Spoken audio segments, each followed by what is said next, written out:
Hello everyone, welcome to Edu for Tech. So friends, यहाँ पे एक आपके लिए रिक्रूटमेंट आया है फ्रॉम डीआरडीओ। सो डीआरडीओ की तरफ से यहाँ पे एक रिक्रूटमेंट आया हुआ है। तो आप देख सकते हैं यहाँ पे जो रिक्रूटमेंट हो रहा है वो हो रहा है for the post of DRDO scientist B. So scientist B की पोस्ट के लिए यहाँ पे टोटल 167 वैकेंसीज हैं जिसके लिए ये रिक्रूटमेंट हो रहा है। सो यहाँ पे हम लोग अगर बात करें कि इसकी जो क्लोजिंग डेट है वो क्या है, 10th ऑफ जुलाई। तो 10th ऑफ जुलाई में ये फॉर्म आपका क्या हो जाएगा, मतलब वहाँ पे एप्लीकेशन इसकी एंड हो जाएगी। ठीक है, ये आरएसी की वेबसाइट है, मतलब रिक्रूटमेंट एंड असेसमेंट सेंटर है डीआरडीओ की, उनकी ये वेबसाइट है। आप इनकी वेबसाइट पे जाके इस फॉर्म को फिल कर सकेंगे। ठीक है, ये जो पोस्ट है मैंने बताया कि साइंटिस्ट बी की पोस्ट है।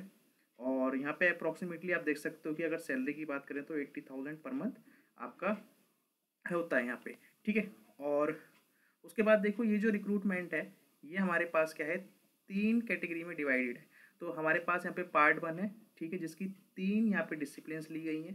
पार्ट 2 जो है हमारे पास यहाँ पे 8 डिसिप्लिन ली गई हैं और पार्ट 3 हमारे पास 1 डिसिप्लिन है।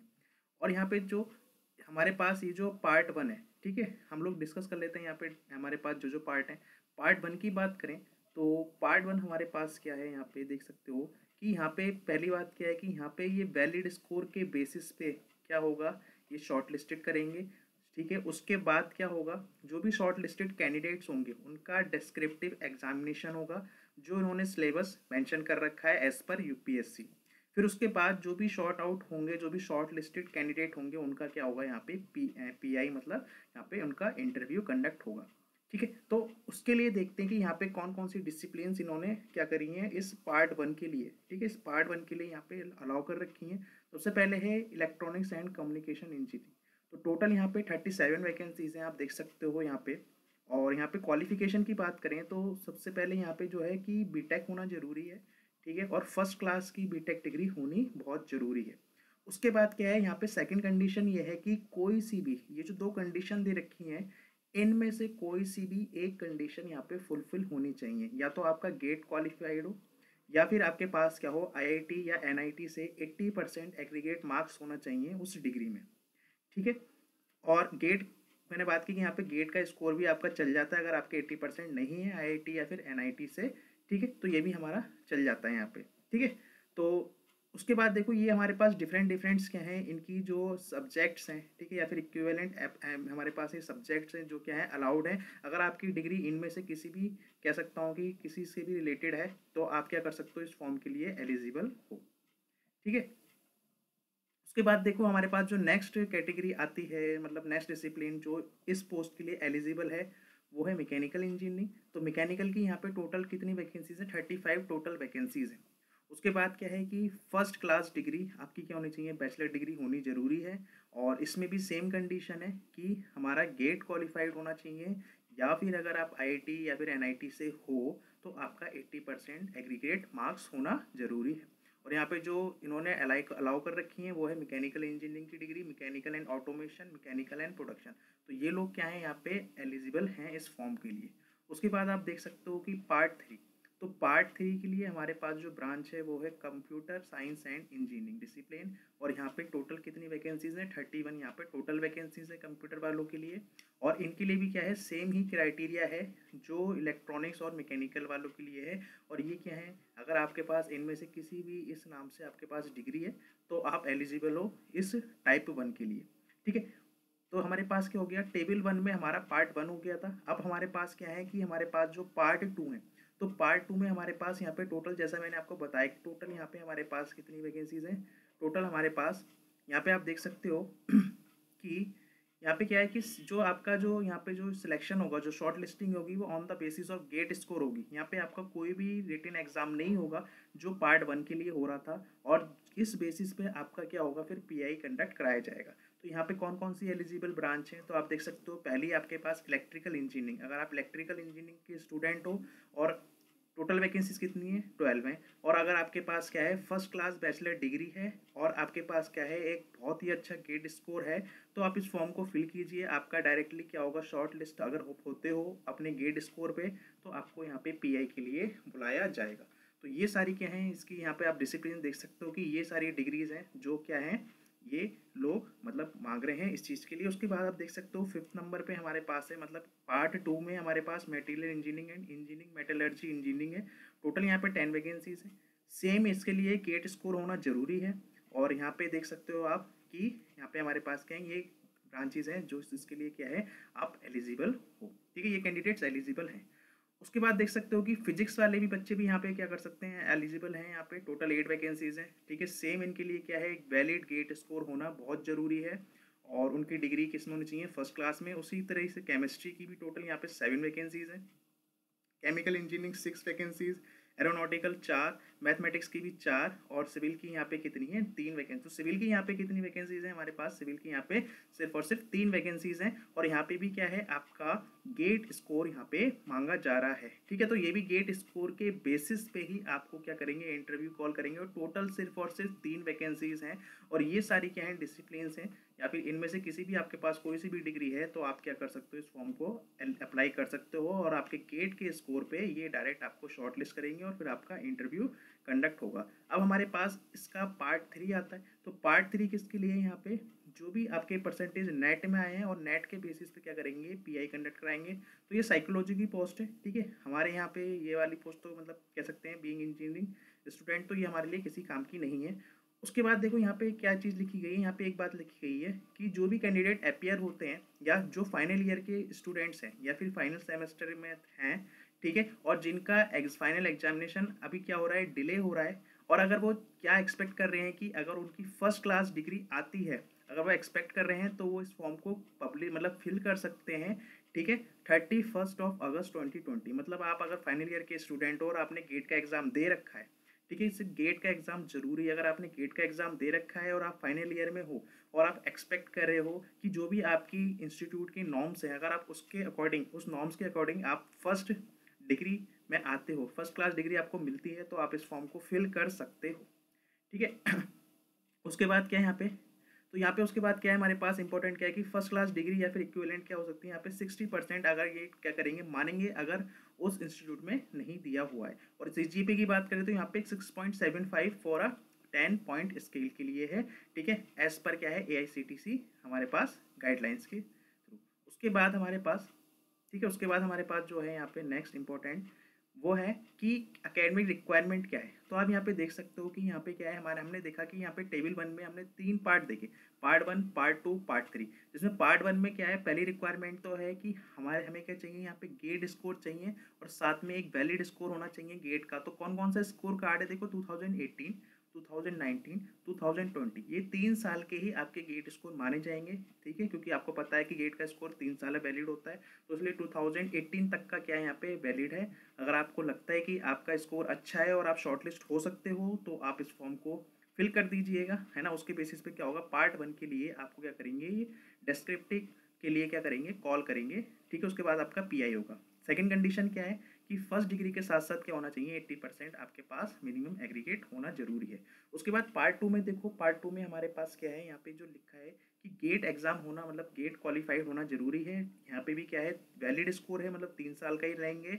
और यहाँ पे आपका डायरेक्ट इंटरव्यू होगा। और ये जो पार्ट 3 था, ठीक है, जो साइकोलॉजी की पोस्ट थी बेसिकली, यहाँ पे क्या है, आपका नेट होना चाहिए, ठीक है। उसके बाद आप देख सकते हो कि अगर एज लिमिट की बात करें तो अनरिजर्व या फिर EWS कैंडिडेट के लिए 20 ईयर्स रखी गई है, नॉन क्रीमी लेयर्स के लिए 31 रखी गई है, और SC ST के लिए क्या है 33। तो ये क्या है, सेंट्रल की जॉब्स है, तो सेंट्रल के लिए क्या है कि इतनी आपको क्या दे रखी है, यहाँ पे एज दे रखी है, ठीक है।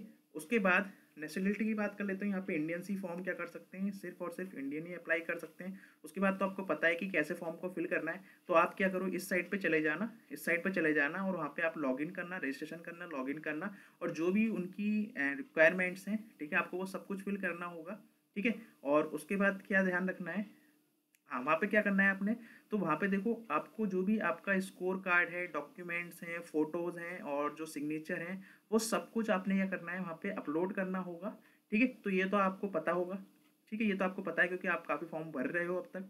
तो आप अगर फॉर्म फिल कर चुके तो सबका प्रोसेस क्या रहता है, सेम रहता है। उसके बाद कौन कौन से डॉक्यूमेंट्स आपने अपलोड करने हैं, तो यहाँ पे 10th स्कूल का आपको करना है, यहाँ पे क्या करना है, आपको अपलोड करना है, ठीक है। और देखो यहाँ पे क्या लिखा है, सेल्फ अटेस्टेड, तो आपको सेल्फ अटेस्ट करके ही क्या करना होगा, डॉक्यूमेंट्स को अपलोड करना होगा, चीज़ का ध्यान देना, ठीक है। बाकी आपकी एजेंशियल क्वालिफिकेशन डिग्री उनकी मार्कशीट के साथ, ठीक है, यहाँ पे लिखा है दोनों, बोथ लिखा हुआ है, ठीक है।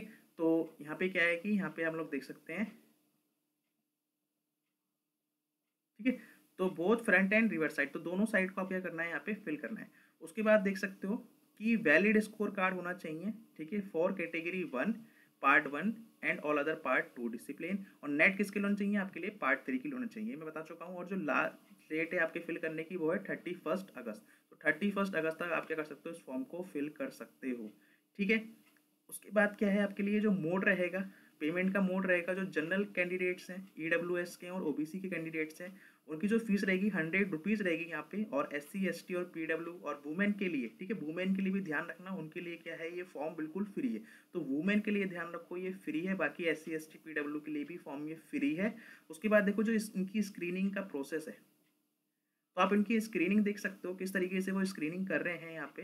तो यहाँ पे देखो आपकी सब्जेक्ट अगर हमारे पास पार्ट 1 के अंदर आ रहा है, तो मैंने जैसे आपको बताया कि यहाँ पे क्या होगा, आपका जो भी गेट स्कोर है, तो गेट स्कोर के बेसिस पे क्या करेंगे, कैंडिडेट को शॉर्टलिस्ट करेंगे 1:25 में। मतलब अगर 25 बच्चे अप्लाई करते हैं तो उसमें से जिसका सबसे ज़्यादा गेट का स्कोर होगा उन 25 स्टूडेंट में, उस बच्चे को कॉल किया जाएगा डिस्क्रिप्शन के लिए, ठीक है। तो इस तरीके से क्या है, इस रेशियो में क्या करेंगे, बच्चों को शॉर्ट लिस्ट करेंगे फॉर डिस्क्रिप्टिव एग्जामिनेशन।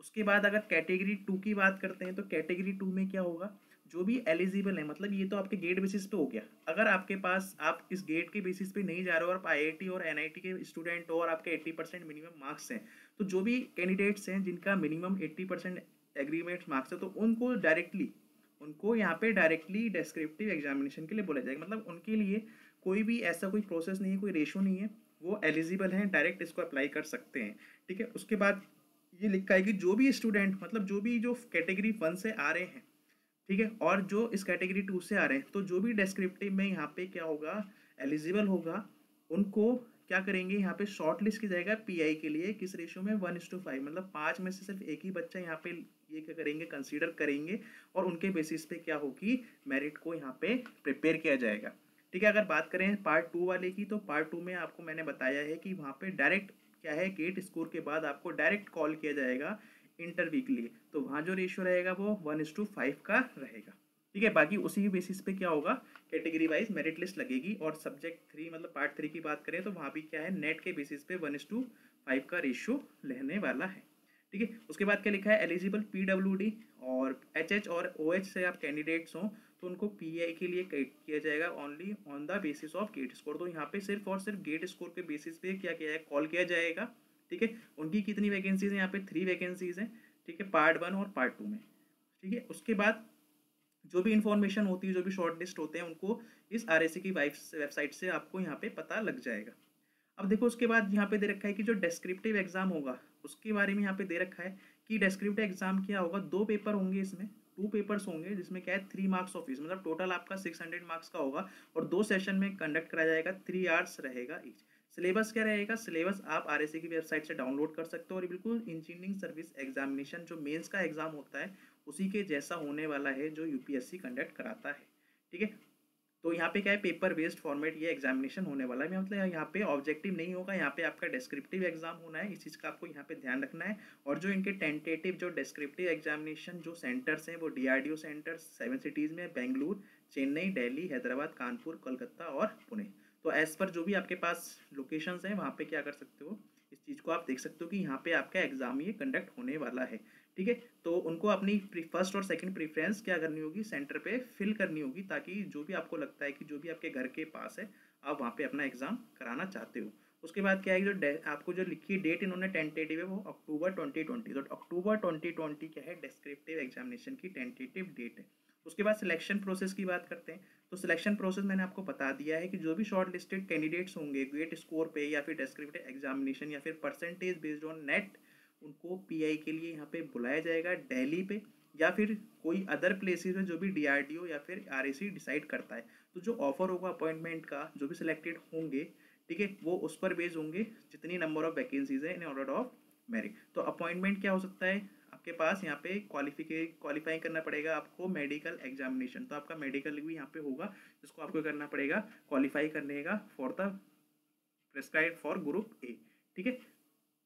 उसके बाद क्या आपको यहाँ पे देखना है, जो फाइनल रिजल्ट लगेगा वो इस वेबसाइट पे आपको यहाँ पे अवेलेबल हो जाएगा। और सिलेक्शन क्राइटेरिया की बात करें तो जैसे पार्ट 1 के लिए हमारे पास सिलेक्शन क्राइटेरिया क्या है, जो फाइनल सिलेक्शन होगा कैंडिडेट का वो प्योरली बेस्ड होगा डिसिप्लिन वाइज मेरिट पे, जिसमें 80% वेटेज दिया जाएगा डिस्क्रिप्टिव एग्जामिनेशन का और 20% वेटेज होगा आपका पीआई का। अगर बात करें इस सेकंड वाले की, जो पार्ट 2 में बिलोंग करते हैं, तो उनका क्या होगा, प्योरली बेसिस होगा, मतलब यहाँ पे भी सेम है, 80% वेटेज आपका गेट स्कोर रहेगा। तो मैंने आपको बताया कि अगर आपका गेट का स्कोर बहुत अच्छा है तो आप इसको फिल कर दीजिए। 80% वेटेज आपका गेट का स्कोर है और 20% क्या है आपका पीआई रहेगा, ठीक है। और पार्ट 3 वैसे साइकोलॉजी का है, तो इससे हमारा अभी कुछ मतलब नहीं है, ठीक है। उसके बाद क्या लिखा है, जो भी सिलेक्शन होगा, जो भी PWD वाले कैंडिडेट्स हैं, ठीक है, HH और OH वाले के लिए, तो उनका 80% वेटेज गेट स्कोर पे और यहाँ पे भी 20% वेटेज पीआई का, ठीक है। और बाकी तो आप देख सकते हो। उसके बाद क्या है यहाँ पे, उसके बाद आपको क्या देखना है यहाँ पे, जो भी आपके लिए अब जो बस एक क्लोजिंग डेट और देखते हैं कि इस फॉर्म की जो क्लोजिंग डेट है, तो ऑनलाइन क्लोजिंग जो हमारे पास है, ठीक है, वो 21 डे पे, मतलब 5 बजे तक क्या हो जाएगा आपके पास, क्या हो जाएगा यहाँ पे क्लोज हो जाएगा, ठीक है, from the date of publication of advertisement in the public Employment News. तो जब भी ये आपका एडवर्टाइजमेंट आता है तो क्या होगा, 21 दिन तक क्या रहेगा आपके पास मतलब रहेगा अवेलेबल फॉर्म। उसके बाद कुछ जनरल इंस्ट्रक्शन है, आप यहाँ पे पढ़ सकते हो कि यहाँ पे इस वेबसाइट से आपको फिल करना है, ठीक है। बाकी आपको ध्यान रखना है कि जो भी नेसेसरी डॉक्यूमेंट्स है आपके पास हैं तभी आप इस फॉर्म को फिल करना है। उसके बाद एज का, एसेंशियल क्वालिफिकेशन का, आपको इन सब का क्या रखना है, यहाँ पे ध्यान रखना है, ठीक है। उसके बाद ओबीसी वालों के लिए प्रॉपर क्या होना चाहिए, उनका जो डॉक्यूमेंट है वो सब कुछ होना चाहिए, मतलब उनके पास प्रॉपर उनका क्या होना चाहिए, यहाँ पे डॉक्यूमेंट होना चाहिए। और जो इशू है सर्टिफिकेट वो आफ्टर 1 अप्रैल 2020 और वो वैलिड होना चाहिए फाइनेंशियल ईयर 2020-21। मतलब क्या है कि जो आपका जो सर्टिफिकेट है ओबीसी नॉन क्रीमी वालों का, वो कब का इशू होना चाहिए, 1 अप्रैल 2020 के बाद का होना चाहिए, ठीक है। और AWS के लिए भी क्या है, ये सेम है, 1 अप्रैल 2020 के बाद का ही होना चाहिए, ठीक है। इस चीज़ का ध्यान रखना है। और उसके बाद ये लिखा है कि जो एप्लीकेंट्स हैं, ठीक है, वो उनको अपना जो रजिस्टर्ड उन्होंने मोबाइल नंबर क्या कर रखा है वहाँ पे, जो रजिस्टर के टाइम पे कर रखा है उसको चेंज मत करना, क्योंकि जो भी आपका स्टेटस है वो आपको SMS के थ्रू इन्फॉर्म कर दिया जाएगा, ठीक है। उसके बाद, हाँ, उसके बाद आप देख सकते हो यहाँ पे इस वेबसाइट पे जाके आप बाकी वेबसाइट वगैरह गाइडलाइंस वगैरह क्या कर सकते हो, यहाँ पे चेक कर सकते हो, ठीक है। तो मुझे अब लगता नहीं कि यहाँ पे और कोई इंपॉर्टेंट आपके पास इन्फॉर्मेशन यहाँ पे रह गई है जो आपको बताने के लिए है, ठीक है। बाकी कोई इन्होंने आपकी अपनी मेल दे रखी है, कोई भी क्वेरीज है और फ़ोन नंबर दे रखे हैं, तो आप यहाँ पे पूछ सकते हो जो भी इनका वर्किंग आवर्स रहने वाला है, ठीक है। तो ये आपके लिए क्या है, एक बहुत अच्छी अपॉर्चुनिटी है अगर आप DRDO में साइंटिस्ट बनना चाहते हैं, ठीक है। तो और आपके पास एक अच्छा गेट स्कोर है, या फिर आप IIT या फिर NIT से पास आउट हैं और आपका मिनिमम 80% मार्क्स हैं, तो आप इस फॉर्म को ज़रूर फिल कीजिएगा, ठीक है। क्योंकि एक बहुत अच्छी यहाँ पे जॉब है और साइंटिस्ट ग्रुप भी है ना, साइंटिस्ट में आपको यहाँ पे क्या करने का पूरा मौका है, ठीक है। तो यही हमारे लिए कह सकते हैं कि इस बार की जो जॉब अपडेट है वो यही है, ठीक है। आप इसको देखिए, फॉरवर्ड कीजिए, ताकि जो भी आपके फ्रेंड्स IITs में हैं या NIT में पढ़ रहे हैं, या फिर जिनका बहुत अच्छा गेट का स्कोर है और वो रिसर्च में जाना चाहते हैं, साइंटिस्ट बनना चाहते हैं, तो इस फॉर्म को ज़रूर फिल कीजिएगा। उनको भी बोलिए वो भी फिल कीजिएगा, और सारी इन्फॉर्मेशन हैं जो भी इंपॉर्टेंट है मैंने आपको बता दी गई हैं, ठीक है। आप इस फॉर्म को फिल करिए ज़रूर से ज़रूर। तो इस वीडियो को यहीं एंड करते हैं। Thank you for watching this video. Thank you.